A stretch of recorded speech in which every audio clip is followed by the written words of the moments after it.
Kehadirat Allah Subhanahu wa taala, kita masih diberi nikmat iman Islam, lalu masih diberikan umur sehingga kita masih bisa berada di 10 malam yang terakhir dari bulan Ramadan.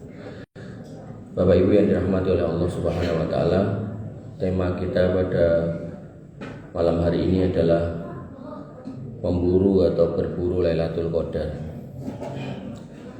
Rasul SAW diriwayatkan dalam sebuah hadis riwayat Imam Bukhari dan Muslim, atau disepakati oleh dua imam itu, yaitu muttafaqun alaih. Beliau disebutkan bahwasanya idza dakhala al-asru, apabila masuk al-asrul awakhir min Ramadan, pada 10 malam yang terakhir bulan Ramadan, syadda mizarahu, beliau mengencangkan sarungnya, yang bermakna beliau fokus untuk ibadah, tidak kemudian melewatkan malam hanya dengan kemudian berhubungan dengan istri beliau. Kemudian wa ahya lailahu, dan menghidupkan malam-malamnya. Jadi yang namanya Lailatul Qadar itu kan malam, lail itu malam, maka yang dihidupkan adalah malamnya. Sehingga sebagian ulama membolehkan malamnya dihidupkan, kemudian siangnya tidur dengan syarat tidak kerja. Tapi kalau syaratnya kerja, maka melek malam itu hukumnya nggak wajib, memenuhi akad kerja itu wajib gitu. Maka ketika wajib ketemu dengan tidak wajib, maka wajib harus didahulukan.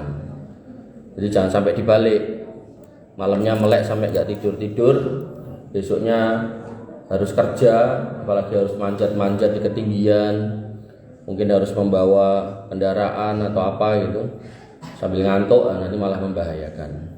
Maka diperbolehkan kalau memang besoknya libur itu lek-lekan, nggak tidur, karena memang Lailatul Qadar itu ada di malam ya, bukan di siang.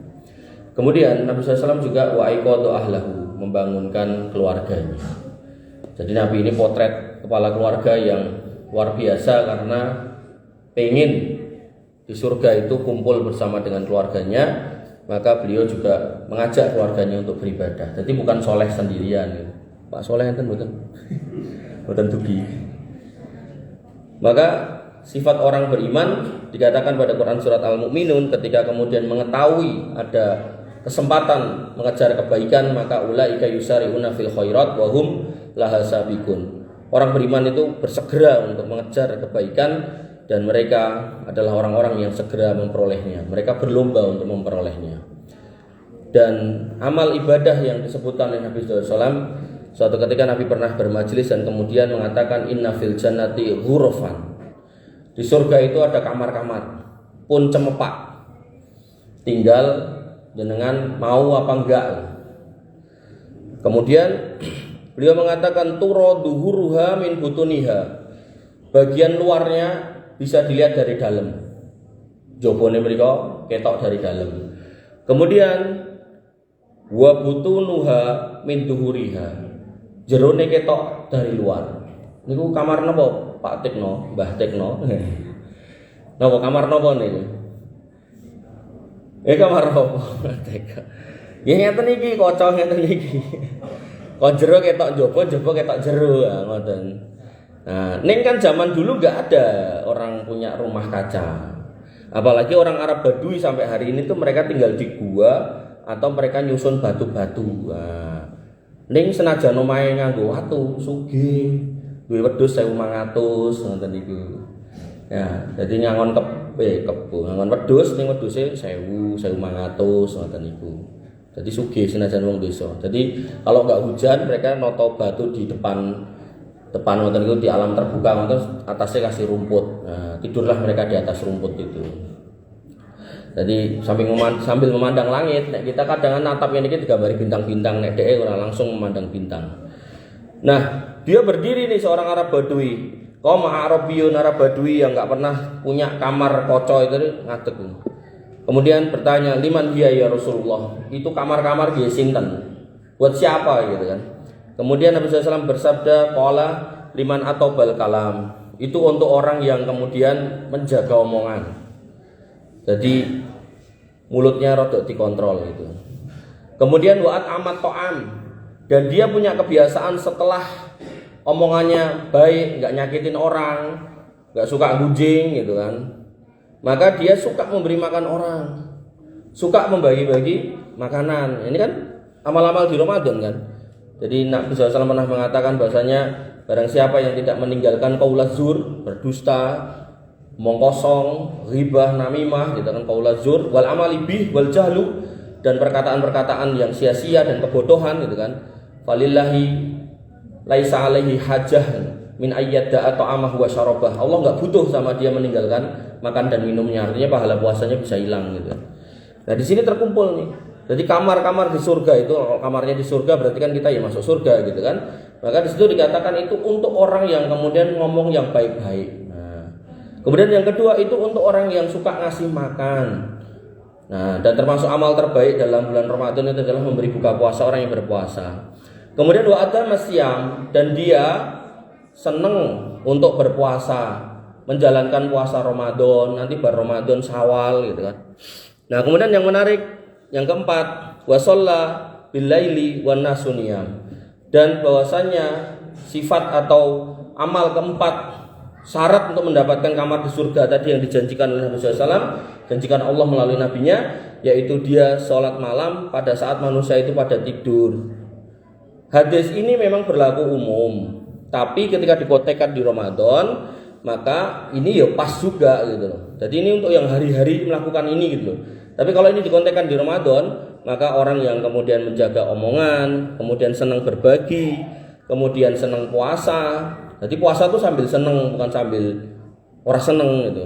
Nah, maka yang keempat, dia juga menjalankan sholat lail padahal manusia itu sedang tidur gitu. Nah, sholat lail di bulan Ramadan yang pertama yaitu tarawih gitu. Nanti kalau mau lagi nambah lagi malamnya boleh gitu kan. Wa nifidina azani Allah wa iyyakum. Kemudian Nabi SAW menjelaskan bagaimana kemudian Lailatul Qadar itu datang. Nabi SAW mengatakan taharu Lailatul Qadar fil asril awakhir min Ramadan. Maka kejarlah, carilah yang namanya Lailatul Qadar itu di 10 akhir Ramadan. Itu udah pasti di 10 akhir Ramadan. Di 10 akhirnya. Jadi ya di malam-malam ini sampai nanti terakhir. Kemudian diperjelas lagi taharru lailatul qadri fil witri minal asri al awakhir min Ramadan. Carilah di 10 akhirnya yang ganjil. Berarti kan 21 pun lewat toh. Nah, terus 23 pun lewat dereng. Pun. Nah, berarti tinggal 25, 27, 29. Berarti tinggal 3 kali lagi. Nah, dalam sebuah hadis Nabi SAW mengatakan iltamisuha fil asril awakhir min Ramadan lailatul qadri fit tasi'ah tabqa. Maka kejarlah Ramadan itu pada saat Ramadan tinggal 9 hari, berarti malam 21. Kemudian visa bi'in tabqa, pada malam yang tinggal 7 malam Ramadan, yaitu berarti malam 23, 21, 23. Udah lewat toh. Nah, kemudian fi khamisatin tabqa, pada malam yang tersisa 5, berarti malam 25. Ini satu riwayat lagi yang menyempitkan lagi Ramadan itu kapan gitu loh. 21, 23, 25. Nah, jadi tadi 10 hari terakhir disempitkan lagi ganjil, disempitkan lagi di hadis ini 21, 23, 25. 21, 23 sudah lewat, tinggal 25. Nah, kemudian dalam sebuah hadis Nabi SAW dikisahkan oleh Abu Dzar Al-Ghifari bahwasanya beliau berkata, aku pernah berpuasa bersama Rasulullah SAW dan beliau tidak pernah melaksanakan sholat malam bersama kami hingga tersisa 7 hari bulan Ramadan. Jadi dalam 30 hari Nabi SAW itu tarawihnya itu cuma 3 kali. Nah, ini yang pertama. Wah, berarti aku nek tarawih bengi salah mboten gitu loh. Nabi tarawih 3 hari dalam sebulan, itu sisanya sholat malam di rumah sampai kakinya bengkak-bengkak gitu loh. Artinya nek jenengan enggak tarawih di sini ning omah nonton TV ya mending ning kene gitu loh nggih. Ngoten nggih. Jadi kalau jenengan mau ikut Nabi jangan cuma 3 hari ini tok gitu kan, tapi di rumah yo tarawih sampai kakinya bengkak gitu kan. Oke bengkak Mas, ning kene ra bengkak ya aku kesel. Maka di sini kemudian dikatakan bahwasanya beliau kemudian melaksanakan tarweh ketika malam itu tersisa 7, berarti di malam 23. Jadi 21-nya malah tidak keluar tarweh, tapi 23 malah beliau keluar.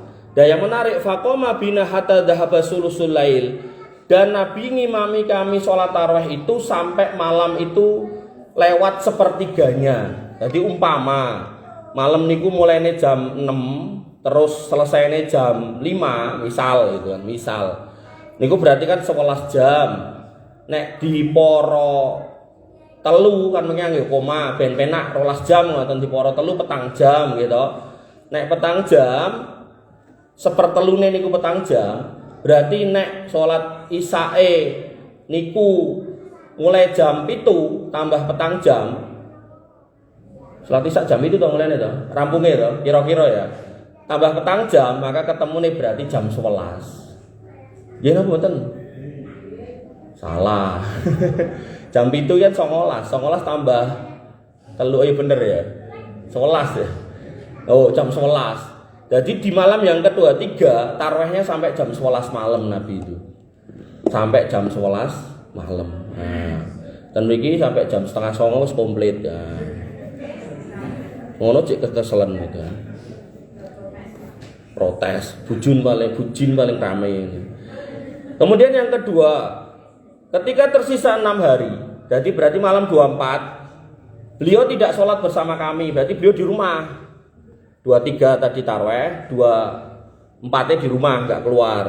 Namun ketika tersisa 5, berarti malam 25, beliau sholat bersama kami hingga berlalu pertengahan malam, hatta dhahaba satrul lail, sampai berlalu pertengahan malam.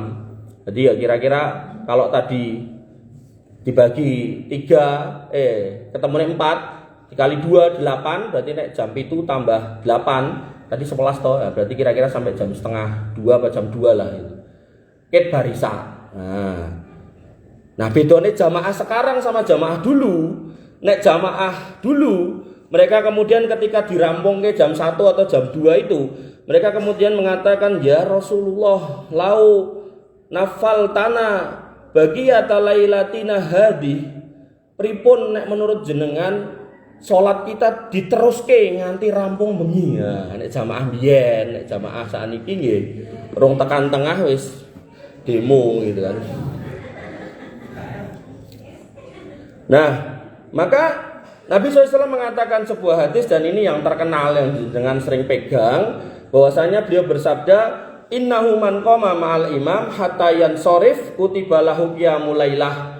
Maka siapa orang yang kemudian sholat malam bareng imam, maka sampai selesai, sampai witire, senajan witire yo nganggo donga dawa yo melu, pokoke ora nganggo protes, maka kutiba lahu qiyamul lailah, ditulis pahala sholat semalam suntuk. Niki Ramadan yang ke-25.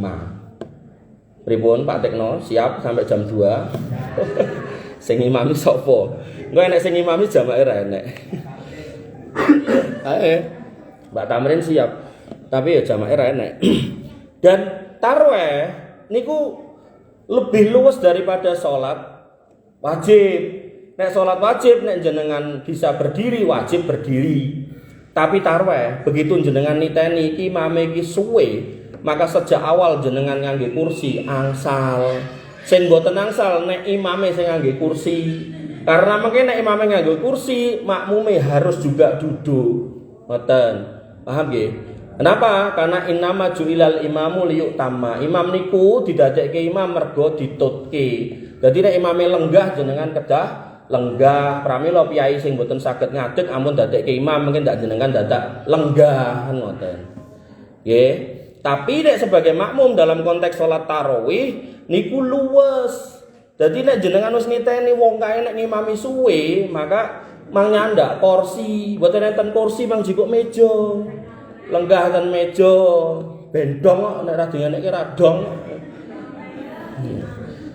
Nah, terus ketika misal jenengan rumangsa ning ati rada ra nyenengke, mang sabar. Mergone napa jenengan nek sampai sedekah terus diundat-undat. Kata Allah Subhanahu wa taala, ya ayyuhalladzina amanu la tubtilu shadaqatikum bil manni wal adha. Wahai orang-orang yang beriman, jangan kamu batalkan sedekahmu pahalane iki lho dengan mengucapkan kalimat-kalimat yang jelek. Oh. Jadi senajan dimami suwe trimo wae gitu. Ngoten. Wis ping pira niki kena ping 5 pun. Nggih, nggih kula tambahi, tenang mawon. Turah niki, turah sisa niki. Niku Ramadan ke-25. Sakniki Ramadan yang ke-27. Biasanya kan banyak yang cuma megang hadis bahwasannya nek tarweh melu imam ditulis semalam suntuk. Ternyata pada 27-nya Nabi enggak melakukan itu. Nah, Nabi SAW malam yusolli bina hatta bagiya salasun minas sahri, dan beliau tidak keluar di malam yang 28 dan keluar di 27. Dan yang menarik begitu keluar wada'a ahlahu wa nisa'ahu, keluarganya nggih digugah dijak ten masjid. Digugah kabeh, dijak di masjid, kemudian hatta tawafafna al-falah, sampai kami takut nanti datang falah. Nah, falah itu apa? As-sahur. Sampai nanti entek waktu sahur ini kuwi, saking suwe nih. Nah, sehingga dalam hadis ini beliau SAW niku menunjukkan bahwasanya beliau yakin yang namanya Lailatul Qadar niku terjadi di 27 pada saat itu. Sehingga beliau pada saat itu fokus di 27 semalam suntuk sholat. Nah, dan yang menarik ketika tadi saya bilang tarawih niku luas, Ibunda Aisyah radhiyallahu anha ketika menginginkan tarawih bersama dengan kaum muslimat ketika Nabi SAW sudah wafat gitu kan.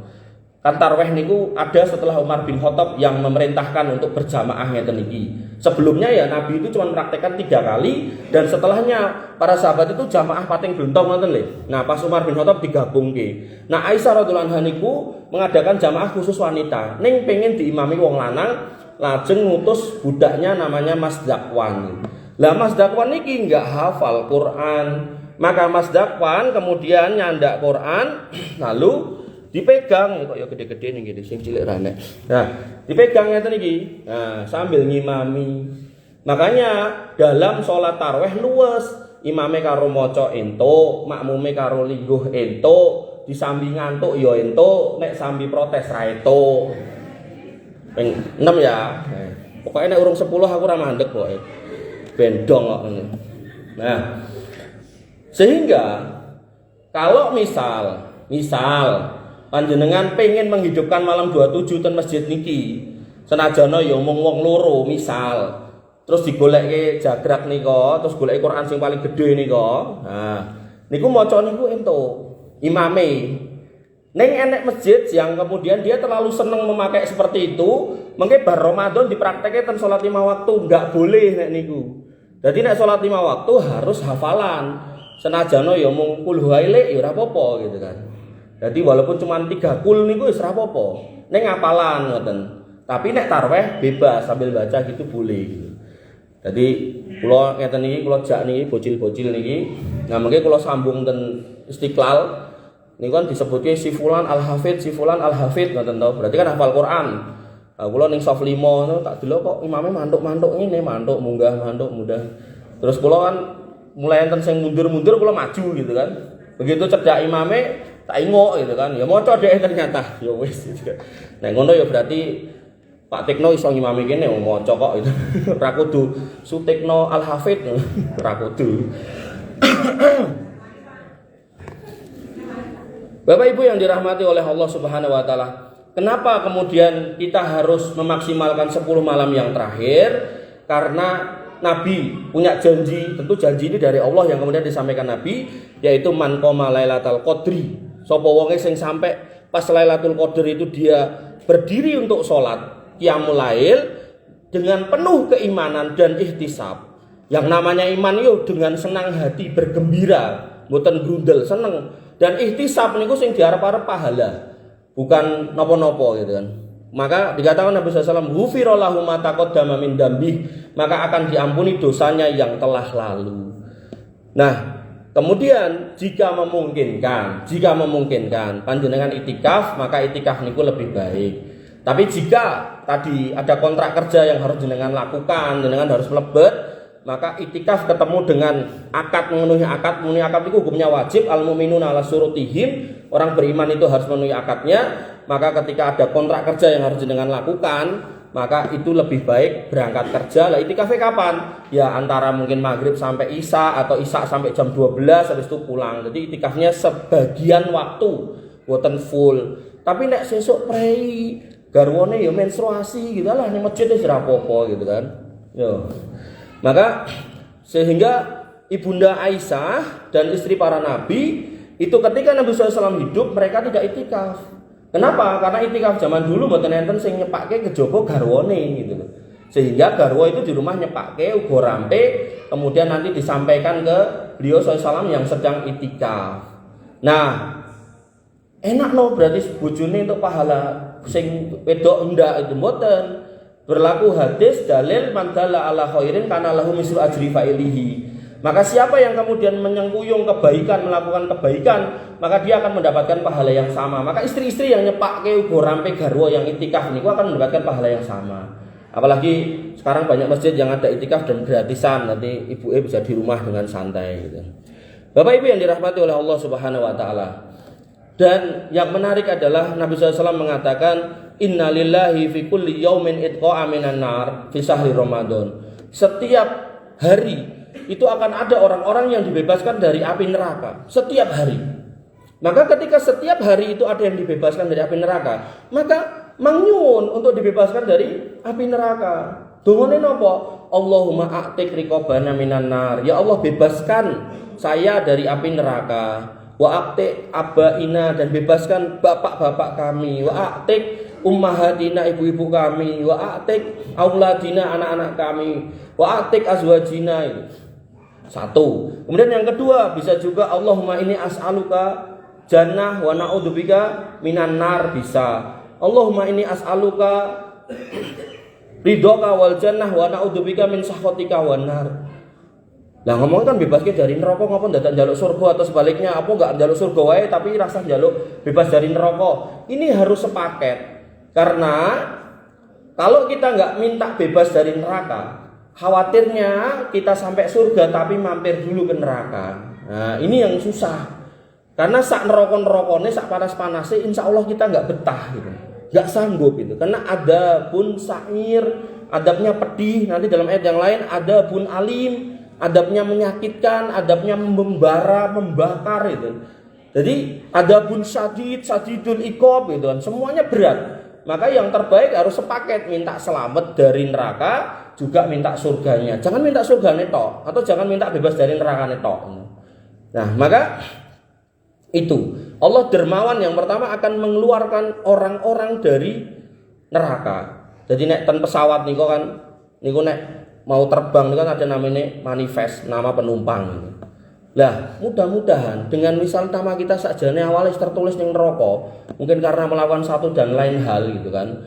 Nah, maka dengan kita meminta, berdoa, maka Allah berkenan untuk nyoret nama kita itu. Rasido ke situ. Maka mang minta, mumpung malam ini malam 10 malam yang terakhir. Kemudian yang kedua, wa inna likulli muslimin da'watan yad'u biha fayastajibulah. Dan setiap orang beriman itu diminta untuk berdoa dan Allah akan kabulkan gitu. Nah, ketika kemudian sudah minta enggak dikabulkan terus piye gitu. Jadi ada cerita yang tenanan gitu. Jadi ada bapak-bapak nyari saya 2 kali enggak ketemu, kali yang ketiga ketemu.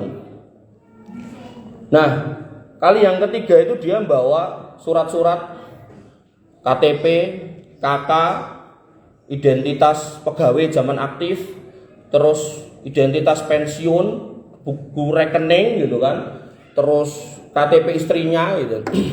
Saya pas lihat itu mikir saya, wah ini biasanya ini dijokke ning bank gitu untuk nyari duit gitu. Maka saya tanya sama bapak itu, Pak, jenengan ajeng napa to Pak ini? Kok ngetoke kabeh nih? Jadi gini loh Pak Ustadz, saya itu kan pensiunan dari suatu pemerintahan daerah gitu. Nggih, terus pripun? Kudune pensiunan saya itu nompone 3 juta luwe gitu. Tapi zaman saya dulu masih gagah, masih muda gitu. Saya doyan main judi gitu. Sehingga ya saya terlilit utang sampai ratusan juta. Terus sekarang pensiunan saya buat nyicil utang itu. Nah tersisalah setiap bulan cuma 800.000. Nah saya nyari tambahan dengan bikin peyek. Jadi nggak pakai peyek sekresek nih, kresek ireng gede nih sini peyek. Nah saya mau kesini mau minjem duit gitu. Nggak banyak, cuma 1 juta aja. Nanti tak cicil setiap bulan 100. Terus ya namanya duit saya dipegang istri saya, ya saya nekok sama sing nyekel lah gitu kan. Piye iki ngene gitu. Terus dikei wae. Kabeh yo ndak sebagian aja. Terus dikasih gitu. Terus kita kasih duitnya sebagian. Jadi enggak seperti yang diminta lah. Ya, saya bilang sama bapak itu, "Bapak, niki kita kasih biar saya enggak mikir nagih dan jenengan juga enggak mikir nyaur gitu." Nah, niki silakan jenengan pegang gitu kan. Ya mau kurang ya jenengan tinggal golek liyane lah gitu kan. Nah, terus payek niki sing sak kresek niki pripun niki? Niki nggih oleh-oleh kula napa kan bayar? Ya nek jenengan bayar kula tampi bayarane. Oh, ngoten. Lah pinten? Ternyata nggih pun dicepakke niku angkane ini. Niku nek semonten niku 100.000. Oh nggih, kula tambahi 100.000. Pun.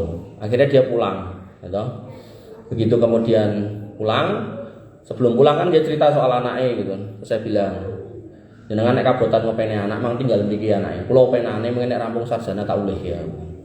Dah pulang sebulan enggak ada komentar, 2 bulan enggak ada komentar sampai akhirnya masuk Ramadan. Saya hampir tiap hari dikirimi tausiah itu.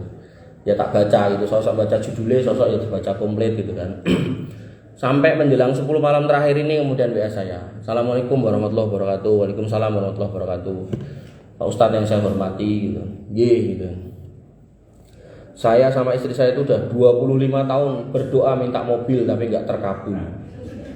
Nah, maka jika berkenan Pak Ustadz bisa mengabulkan doa saya gitu kan, maka saya akan bersyukur sekali kepada Allah Subhanahu Wa Taala. Gitu. Nah, pertanyaannya, Mbah Tekno, kenapa doa dia minta mobil 25 tahun nggak dikabulkan? 25 tahun loh, itu waktu yang lama. Kenapa? Jenengan jojo njuk kono yo njaluk mobil ra entuk-entuk gitu. Kenapa, Pak? Bingung jawab. Mas Rono, kenapa? Iya bener. Nah, bener. Kenapa kok nggak dikabulkan? Karena nek dikabulkan itu kunci kontak sama BPKB ini langsung dikeplek kene meja judi, selesai dalam semalam. Maka ketika Allah nggak ngabulkan apa yang jenengan minta, hakikatnya bukan Allah pelit. Allah itu sayang sama jenengan. Jangan-jangan nek digei itu jenengan nanti lali dalan ning masjid gitu loh. Elingane malah dalan liya gitu. Sehingga ketika kemudian kita sebagai orang tua ngerti karakter anak kita ini nek digei mobil atau motor mesti yak-yakan ning dalan gitu kan. Wong numpak pitontel wae nabrak cagak gitu kan. Maka nek tak kei motor mesti yak-yakan, maka orang tua yang baik itu enggak akan membelikan motor yang bisa ngebut pol itu, mesti ya motor-motor yang ya bisa jalan aja, nggak usah motor-motor yang balap atau apa gitu kan. Nah, maka Allah lebih kenal tentang kita daripada orang tua kita, sehingga 25 tahun nggak dikasih. Sebenarnya bukan nggak dikasih di dunia, mungkin udah diganti yang lain. Diganti apa? Hidayah, diganti kesehatan.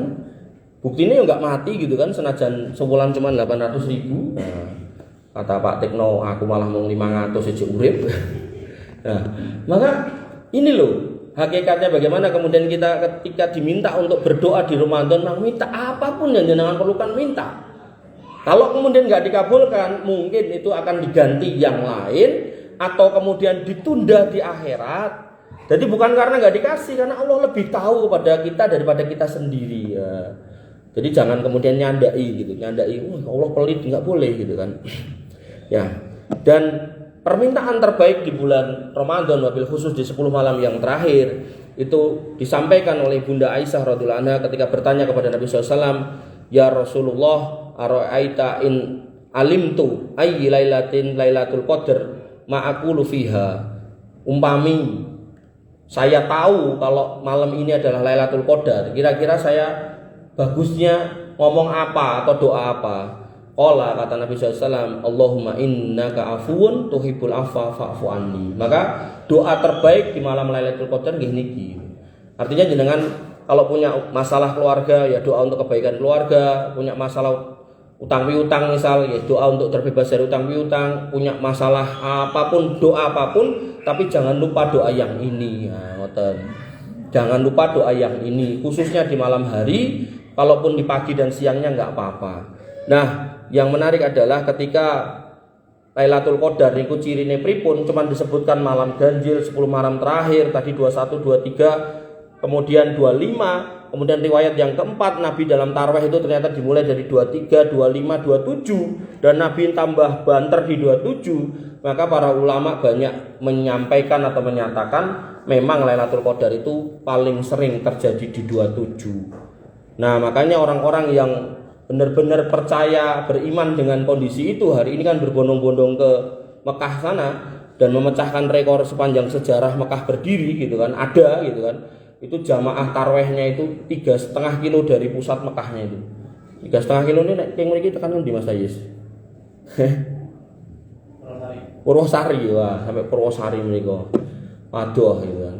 Ya, maka mereka berlomba-lomba gitu. Mereka berlomba-lomba dan di malam 27 itu saya ngalami itu, kalau kita udah dapat softnya, kita ke belakang ke toilet, balik lagi ke situ dan dipakai orang gitu. Dan tempat sholatnya itu udah dipagari pakai pembatas itu, terus ada tentara yang jagain. Jadi udah kita nggak bisa melompat ke situ, melompat itu juga nggak ada tempat gitu kan. Maka mereka seperti itu berlomba-lomba dalam malam 27. Maka kita kalau bisa bertarawih ten mriki, nanti sampai rumah istirahat sebentar, dan malamnya melek-meleh gitu kan, syukur-syukur besok libur, maka digaskan aja sampai sahur, mboten napa-napa. Kenapa? Karena ciri malam Lailatul Qadar itu hanya akan diketahui pas paginya. Jadi begitu pagi jenengan delok srengenge kok ora panas, terus hawane silir ada napa nyenengke gitu loh. Jadi mboten sumuk, boten sing rapenak ngoten. Nah, maka itu berarti Lailatul Qadar itu sudah terjadi tadi malam. Sing genah niki pun 21 pun lewat, 23 pun tinggal 25, 27, 29. Nah, maka jenengan kalau bisa, kalau 26 rada ngantuk nggih, diusahakan di 27-nya jenengan punya tenaga untuk kemudian bangun di malam hari. Bapak Ibu yang dirahmati oleh Allah Subhanahu wa taala, mbok bilih mekaten ingkang saged kula aturaken, mugi-mugi bermanfaat buat saya secara pribadi dan panjenengan secara umumnya, untuk kemudian termotivasi di 10 malam hari yang terakhir ini kita manfaatkan peluang yang ada, jangan sampai kita sia-siakan. Banyak-banyak kita berdoa, kita doakan semua yang memang kita perlu sampaikan, khususon buat diri kita sendiri agar selamat dari siksa api neraka dan masuk ke dalam surga, lalu orang-orang tua kita, lalu kemudian anak-anak kita gitu kan. Dan anak ini perlu banget untuk didoakan gitu. Jadi ketika jenengan dengar ada doa Rabbana hablana min azwajina wa dzurriyyatina qurrata a'yun gitu kan, itu doa untuk anak-anak panjenengan. Kenapa? Karena kalau anak kita yang ditunggu doanya kemudian nggak bisa menjadi qurrata a'yun, nah nanti kemudian gimana? Padahal 3 hal yang akan kita dapatkan faedahnya itu yaitu waladun solihun, yaitu anak soleh, anak yang soleh dan doakan ini. Nah kalau kita nggak pernah doakan si anak ini biar jadi soleh, lah gimana ceritanya dia akan menjadi soleh? Wong nek soleh wae sok yo lali ndongake gitu loh, apalagi nggak soleh nggak sholat gitu kan. Nah maka yang terbaik jenengan doakan. Dan yang namanya qurrata ayun itu adalah ketika jenengan mendapati anak jenengan, istri jenengan, suami jenengan dalam kondisi taat. Oh, anakku ning ndi to? Oh lagi salat, alhamdulillah. Niku qurrata ayun. Oh bojoku ning ndi? Oh lagi dolan karo koncone. Nah, dolan ten pundi kan? Nah, niki harus diperjelas juga ya. Oh lagi pengajian, alhamdulillah. Itu qurrata ayun gitu kan. Maka orang-orang yang beriman, dia selain berdoa untuk dirinya, dia doakan orang-orang tuanya, wabil khusus yang sudah wafat, kemudian mendoakan anak-anaknya